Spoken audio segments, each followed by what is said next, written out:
বিনাশকাৰী বানে তছনছ কৰিলে জোনাইটি পৰিয়ালক বান আহিল আৰু গ'ল কিন্তু বানত বিলীন হৈ গ'ল এটা পৰিয়ালৰ বাসগৃহ ফলত গৃহহীন হ'ল এটা পৰিয়াল অকল বাসগৃহই নহয় বানত উটি গ'ল পশুধন কাপোৰ কানি বয় বস্তু ইত্যাদি বোকাপানীৰ তলত পুত গ'ল ধানৰ ভঁৰাল বোকাপানীয়ে পুতি ৰখা ধান এমুঠি এমুঠিকৈ বিচাৰি মেলিলেগৈ ৰ'দত হয় এয়া জোনাইৰ গালি চিকাৰী পঞ্চায়তৰ অন্তৰ্গত 2 নং অমৰপুৰ পাংগিং গাঁৱৰ দৃশ্য যোৱা শনিবাৰে ধাৰাসাৰে দি থকা বৰষুণৰ ফলত চুবুৰীয়া ৰাজ্য অৰুণাচল প্ৰদেশৰ পাহাৰৰ পৰা বৈ অহা নাহৰ নলাই 2 নং অমৰপুৰৰ পাংগিং গাঁৱত গাইডোপান ছিঙি পেলোৱাত 2 নং অমৰপুৰৰ পাংগিং গাঁৱকে ধৰি নাহৰ নলাৰ বানে বুৰাই পেলালে বহু কেইখন গাঁৱৰ ঘৰ-বাৰী কৃষিভূমি বাট-পথ আদি ইয়াৰে 2 নং অমৰপুৰৰ পাংগিং গাঁৱৰ তৰুণ পাংগিং নামৰ লোকজনৰ বাসগৃহটো নাহৰ নলাৰ বলিয়া বানে সম্পূৰ্ণৰূপে উটুৱাই নিয়াৰ লগতে ভাঙি বোকা পানীৰ মাজত পুত গ'ল ধানৰ ভঁৰালটো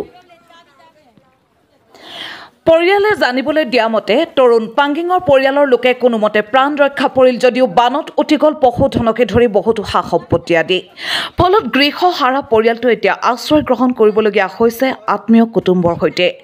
আনহাতে বানত বিধ্বস্ত হৈ বোকা পানীয়ে পুতি ৰখা ভঁৰালৰ ধানবোৰ এমুঠি এমুঠিকৈ বিচাৰি মেলিছে গৈৰদত সেয়ে উক্ত গৃহহাৰা দুৰ্ভগীয়া পৰিয়ালটোৱে অসম চৰকাৰ তথা জোনাই সমজিলা প্ৰশাসনক অনুৰোধ জনাইছে কিছু সহায়ৰ হাত আগবঢ়াবলৈ অৱশ্যে জোনাইৰ বিভিন্ন বান বিধ্বস্ত অঞ্চলসমূহৰ লগতে 2 নং অমৰপুৰ পাংগিং গাঁৱতো জোনাই সমজিলা আয়ুক্তৰ লগতে ৰাজহ চক্ৰ বিষয়া লাটমণ্ডল আদিৰ সমান্তৰালভাৱে মিচিং জাতীয় সংগঠনৰ প্ৰতিনিধিয়ে পৰিদৰ্শন কৰি বানপীড়িত ৰাইজৰ বুজ লোৱাৰ লগতে ত্ৰিপাল বিতৰণ কৰা বুলি জানিব পৰা গৈছে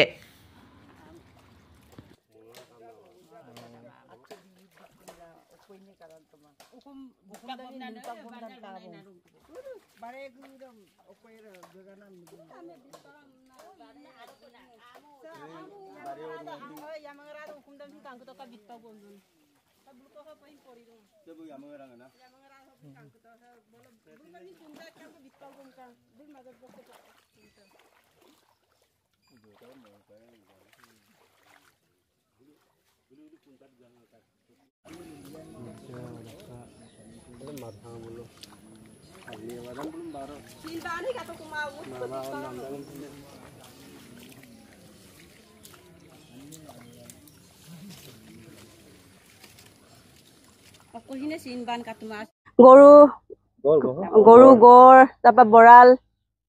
ছাগলী গৰু গাহৰি পোৱালি চব লৈ গ'ল তাৰপৰা বস্তু কাপোৰ কানিও সব গুচি গ'ল পানী উটুৱাই লৈ গ'ল আমি যেনেমতে কিবা চাংঘৰ অলপ বনাই টঙি বনাই আছো আৰু আমি কিবা এটা অলপ তিলপাৰ বনাই জুপুৰি গড় এটা বনাই আছো আৰু গৰু নাই আমাৰ চব একোৱে নাই খতম হ'ল মানুহ আছিলে যেনেমতে মানুহকেইটা বাচিলো আৰু পাৰিলো চব গুচি গ'ল এটা দুটামান কাপোৰ কানি ল'ব পাৰিলো গাহৰি গ'ল চব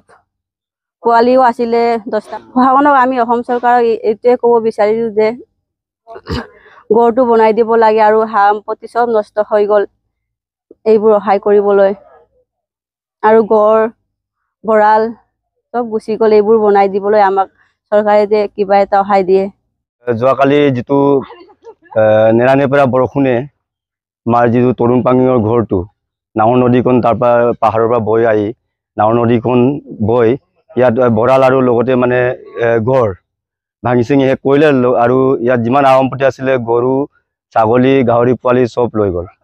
আৰু যেনে তেনে বৰালৰ ধান কেইটামান আছে এই বৰালৰ ধানবিলাক ইয়াত মেলি থৈছে আৰু কিছুমান সিহঁতৰ মানে বয় বস্তু